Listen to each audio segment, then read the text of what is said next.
Le 18 mars 1958, date à laquelle capitaine Mbaye Diagne est né, après avoir obtenu son diplôme de l'université de Dakar, il s'est inscrit à l'école nationale des officiers d'actifs de l'armée sénégalaise. À la fin de sa scolarité, Mbaye Diagne atteint le grade de capitaine.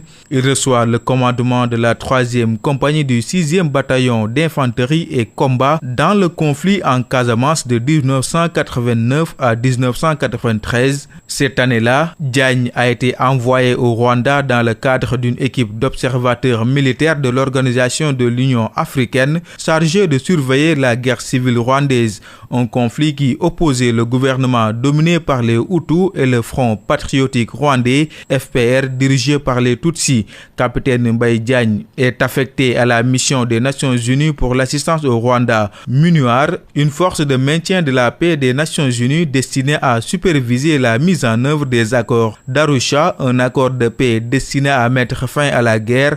En avril 1994, le président rwandais a été tué. À l'assassinat du premier ministre Hutu, Mbaye Diagne a sauvé ses enfants et leur a assuré un passage sûr hors du pays.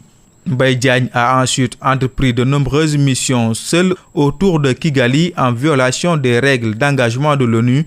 Il a également protégé certains Hutus et a travaillé à la sauvegarde de la communauté sénégalaise expatriée. Il existe diverses estimations du nombre de vies sauvées par Mbaye Diagne, allant jusqu'à plus de 1000. Le 31 mai 1994, Mbaye Diagne a été tué lorsqu'un obus de mortier lancé par les forces du FPR a explosé près de sa voiture alors qu'il est arrêté à un poste de contrôle gouvernemental. C'est en 2005 que Mbaye Diagne a été décoré à titre posthume du grade de chevalier dans l'Ordre national du Lion du Sénégal.